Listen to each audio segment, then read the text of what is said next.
Assalamualaikum warahmatullahi wabarakatuh. Halo sahabat, apa kabar? Semoga sehat selalu dan senantiasa mendapat kelimpahan rezeki serta kebahagiaan dalam hidup. Kali ini SLMT TV kembali hadir dengan alur cerita pilihan yang membuat harimu menjadi semakin berkesan. Siapin minuman, siapin cemilan. Film kali ini berjudul Sarai Nodu. Film ini berkisah tentang seorang jagoan bernama Gana yang menegakkan keadilan bagi masyarakat yang sering mengalami penindasan oleh oknum penjahat yang dilindungi oleh pejabat pemerintah. Seperti apakah perjuangan Gana dalam memberantas sistem yang korup di negaranya? Berhasilkah ia menumpas oknum-oknum jahat yang menyengsarakan rakyat? Sebelum lanjut ke cerita, dukung terus SLMT TV dengan klik like, komen, share, dan juga subscribe. Kalau sudah, langsung saja, ini dia ceritanya.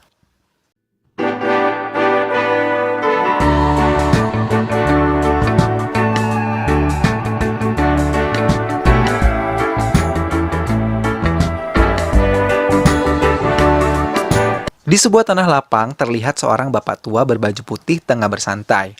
Lalu sekelompok orang menghampirinya. Mereka adalah Danus beserta anak buahnya. Danus adalah seorang yang sangat berpengaruh di daerah tersebut karena dia merupakan putra dari seorang perdana menteri. Kedatangan Danus bermaksud untuk membeli tanah yang dimiliki oleh bapak tua itu. Namun bapak tua tersebut tidak mau menjual tanahnya kepada Danus. Danus sangat marah karena bapak tua itu tidak mau tanahnya dibeli. Kemudian dengan kejamnya Danus menggorok leher bapak tua itu hingga tewas dengan sangat mengenaskan. Gila, ini orang jahat banget. Kemudian di tempat lain seorang ibu beserta dengan keluarganya mendatangi seorang pengacara. Mereka meminta bantuan pengacara tersebut untuk mengadili seseorang yang telah merebut tanah mereka secara paksa. Bahkan orang tersebut menahan menantu perempuan itu. Mereka telah mencoba mengadukan kasus tersebut kepada polisi dan penegak hukum lainnya, tetapi tidak direspons. Oleh sebab itu, dia berusaha meminta bantuan pengacara tersebut. Ketika pengacara tersebut mengetahui siapa lelaki yang dimaksud oleh wanita itu, mendengar nama tersebut, pengacara itu terkejut. Orang tersebut bernama Masud Falewan, seorang yang sangat kejam beserta dengan pasukannya yang banyak dan siap membela Masud Pahlawan dengan segenap tenaga mereka. Pengacara tersebut meminta maaf karena ia tidak bisa membantu ibu dan keluarganya. Kemudian, pengacara itu menyarankan ibu tersebut untuk menemui seorang pengacara bernama Sripati. Karena Sripati adalah seorang pengacara yang menyelesaikan masalah dengan caranya sendiri. Seringkali ia tidak menggunakan jalur pengadilan karena Sripati merasa tidak dapat menemukan keadilan di peradilan.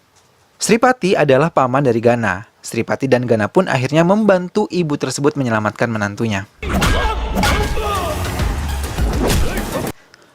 Kemudian di tempat lain, ayah Gana yang bernama Umapati sedang menemui temannya yang bernama Jai Prakas. Jai Prakas datang bersama dengan seseorang yang merupakan putra dari bapak tua yang dibunuh oleh Danu sebelumnya. Jai Prakas akan meminta bantuan Umapati agar dapat mengadili Danus yang sudah banyak mengambil alih tanah orang-orang di daerah tersebut. Namun Umapati menjelaskan kepada temannya itu bahwa tidak ada yang berani mengusik Danus, karena orang-orang takut akan kebrutalan serta kekejaman Danus dan anak buahnya yang rela menghabisi orang-orang yang mengganggu mereka. Umapati pun mengalihkan pembicaraan dengan Jai Prakas yang berencana akan menjodohkan anaknya Gana dengan anak dari Jai Prakas. Di kemudian hari terlihat Gana sedang bepergian menaiki mobil menuju ke sebuah desa untuk menemui seseorang yang bernama Laksmi atau Janu. Janu adalah anak dari sahabat ayahnya yang bernama Jai Prakas. Jai Prakas ini adalah mantan pejabat di daerah setempat yang dikenal sebagai orang yang sangat jujur dan ramah. Lalu di tengah jalan sebelum sampai ke desa, Gana terpukau oleh kecantikan seorang perempuan yang ada di pinggir jalan. Seketika ia menghentikan mobilnya dan langsung keluar menemui gadis tersebut. Gana pun mengungkapkan perasaannya kepada gadis itu. I love you. Ternyata gadis tersebut bernama Hansinta. Ia adalah salah satu pejabat di daerah tersebut. Karena Gana tiba-tiba menyatakan cinta kepada Hansinta, jelas ia menolaknya. Ya iyalah, aneh banget baru ketemu langsung bilang cinta, kan apa aneh gitu. Mendapat penolakan dari Hansinta, Gana pun merasa galau dan sedih. Sementara itu, di tempat lain terlihat Danus tengah menemui seseorang bernama Virendra. Virendra ini adalah pengusaha yang cukup sukses di daerah tersebut.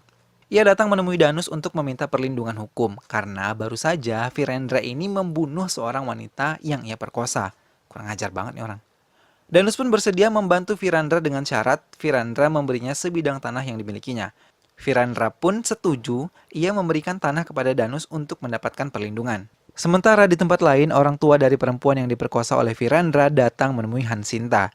Mereka meminta penegakan hukum atas kematian anak mereka yang telah dibunuh oleh Virendra. Sinta pun mengiyakan permintaan tersebut. Ia berjanji akan membantu kedua orang tuanya menemukan keadilan. Kemudian sepulangnya Gana dari desa setelah bertemu dengan Laksmi, ayahnya bertanya bagaimana respons Laksmi terhadapnya. Gana pun mengatakan bahwa Laksmi tidak menyukainya karena Gana adalah seorang yang suka berkelahi, sehingga Laksmi tidak bisa mencintai Gana. Ayah Gana sedikit kecewa mendengar hal tersebut, namun apalah daya. Sin pun berganti memperlihatkan Gana sedang berjalan dengan pamannya lalu melihat Hansinta tengah bingung bersama dengan masyarakat di sebuah pengadilan. Saat itu, pengadilan kasus pembunuhan perempuan yang diperkosa oleh Virendra akan dilakukan. Sinta hadir untuk menyaksikan peradilan tersebut.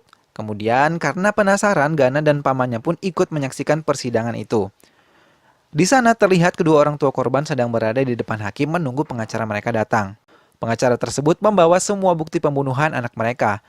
Namun setelah lama menunggu, pengacara tersebut tak kunjung datang. Hakim hampir saja memutuskan sidang ditutup karena tidak ada bukti maupun saksi yang dihadirkan dari pihak korban. Melihat hal itu, Gana meminta pamannya untuk menggantikan pengacara tersebut. ఈ కేసు నేను టేకప్ చేస్తాను sir. Warga yang hadir mendukung agar pelaku pembunuhan dapat diadili. Tetapi pengacara Virendra seketika membalik keadaan dengan memutarbalikkan fakta bahwa sesungguhnya anak dari kedua orang tua itu sudah hamil terlebih dahulu dan sering keluar malam. Kemudian salah satu polisi pun memberikan keterangan palsu bahwa anak mereka sering tertangkap razia malam. Mendengar hal itu, kedua orang tua korban sangat terkejut dan berkata bahwa anak mereka tidak mungkin melakukan hal semacam itu. Anak mereka adalah korban. Karena tidak bisa menghadirkan bukti dan saksi, hakim pun memutuskan bahwa kasus itu ditutup. Lalu ketika berada di luar pengadilan, tiba-tiba dua orang tua tadi terjatuh. Mereka bunuh diri karena putus asa dengan hasil pengadilan.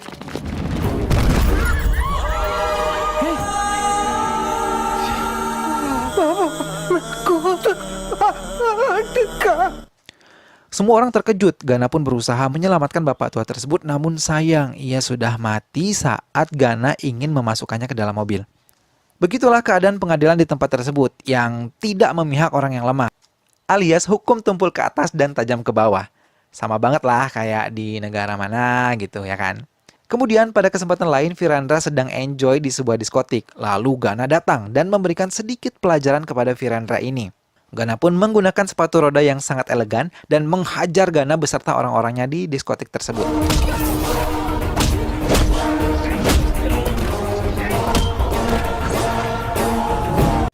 Bahkan Gana memotong kaki si Virendra. Esok harinya Danus mengetahui bahwa Virendra baru saja dihajar habis-habisan oleh seseorang.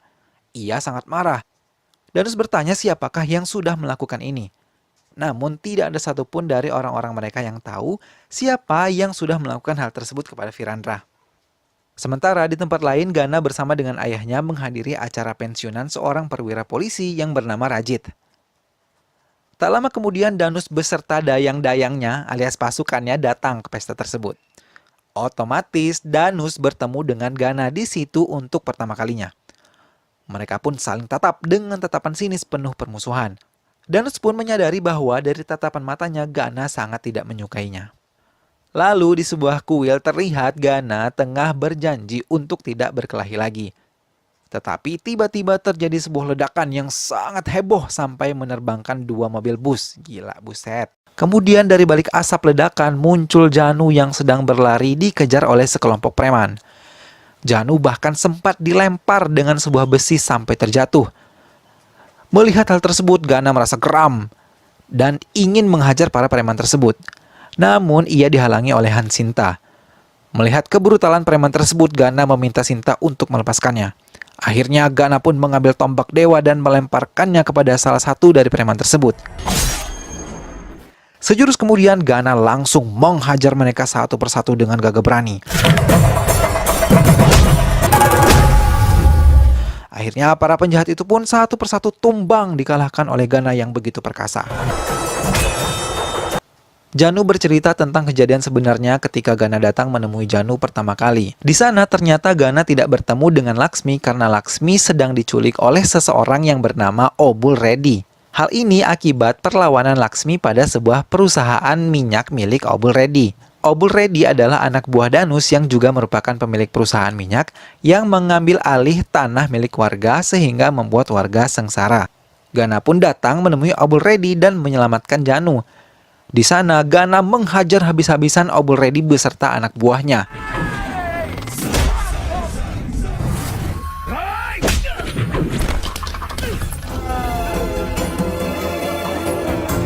Setelah berhasil menyelamatkan Janu, Gana mengembalikan surat tanah milik warga. Gana meminta Paman Jai untuk tidak memberitahu ayahnya bahwa ia telah berkelahi. Ia juga meminta pamannya tersebut untuk mengatakan bahwa Lasmi atau Janu telah menolak dirinya. Padahal sebenarnya Laksmi ini sangat jatuh cinta dan terpukau akibat kehebatan Gana. Ia pun ingin ayahnya untuk menikahkan dia dengan Gana. Scene pun berganti memperlihatkan Obul Reddy bertemu dengan Danus. Ia mengatakan bahwa Gana telah menghajar dia dan pasukannya di kediamannya. Kemudian Danus beserta anak buahnya mendatangi Paman Jai beserta penduduk desa. Mereka pun menghajar para warga desa, bahkan sampai membunuh mereka dengan melindas mereka menggunakan traktor hingga bercampur dengan lumpur di sawah. Jahat banget orang ini. Paman Jai pun ditusuk oleh Danus hingga sekarat. Sebelum mati, Janu diminta ayahnya untuk berlari menemui Gana. Kemudian Janu pun berlari sampai bertemu dengan Gana. Mendengar cerita Janu, seluruh keluarga Gana merasa kasihan. Ibu Gana menawari Janu minuman, tetapi Janu justru meminta makanan karena ternyata dia sudah 4 hari tidak makan. Gana menyesal karena tidak mencari penjahat sampai ke akarnya. Ayah Gana pun mengatakan bahwa Danus sangat sulit diberantas karena ia adalah anak Perdana Menteri. Sinta pun menyadari bahwa dirinya tidak pantas untuk Gana, karena yang pantas untuknya adalah Janu. Sinta pun mengatakan siap membantu Gana kapanpun Gana meminta bantuannya. Kemudian keesokan harinya Janu dibawa ke rumah sakit. Lalu Gana pergi dari rumah sakit karena suatu urusan. Namun di saat itu Danus dan anak buahnya datang dan berhasil menculik Janu dari rumah sakit. Janu kemudian dibawa ke rumah Danus. Di sana, Danus memaksa Janu untuk mengatakan di mana Gana, sambil menodongkan pistol. Tiba-tiba Gana yang mengetahui bahwa Janu diculik telah tiba di kediaman Danus. Danus menembak Gana dengan pistolnya, namun ternyata pistol tersebut kosong.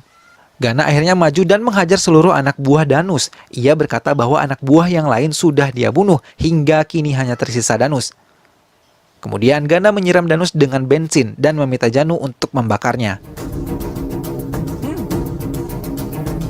Namun Janu tidak melakukannya karena Janu ingin kejahatan Danus diketahui oleh semua orang. Lalu Danus pun berlari dan kabur dengan melompat dari jendela. Kemudian berita mengenai penyerangan anak Perdana Menteri ini viral dan menyebar di media. Kepala polisi pun datang menemui Gana menanyakan apa yang sebenarnya terjadi. Akhirnya Gana melakukan siasat dengan memanggil media. Ia menjelaskan pada media bahwa Gana datang ke rumah Danus untuk meminta pekerjaan. Namun di sana ia justru mengetahui bahwa Obul Reddy adalah tersangka dari pembunuhan yang terjadi di daerah tersebut. Salah satunya adalah pembunuhan terhadap Jai Prakas. Lalu para polisi pun datang memburu Obul Reddy di kediamannya. Obul Reddy melawan para polisi tersebut karena tidak ingin ditangkap. Kemudian Gana muncul dan seketika Obul Reddy ketakutan karena tidak ingin dibunuh oleh Gana. Ia pun meminta polisi untuk menangkapnya dan ia membeberkan pada media bahwa penjahat sesungguhnya adalah Danus. Obul Reddy hanya menjalankan apa yang diperintahkan oleh Danus. Kemudian mengetahui hal tersebut, Danus dan ayahnya murka. Mereka berdua mendatangi kantor polisi dan menembak kepala polisi yang sedang menginterogasi ayah dan paman Gana. Ayah Gana akan ditembak namun dihalangi oleh paman Gana sehingga paman Gana pun sekarat. Di saat itu ayah Gana menelpon Gana agar datang menyelamatkan mereka. Sesampainya di tempat kejadian, Gana tidak dapat berbuat apa-apa karena ayah dan pamannya menjadi sandera. Kemudian Gana dihajar oleh pasukan Danus. Di saat terdesak, ayah Gana mengatakan bahwa pamannya akan dibunuh. Lalu Gana pun bangkit dan mengamuk secara membabi buta mengalahkan anak buah Danus.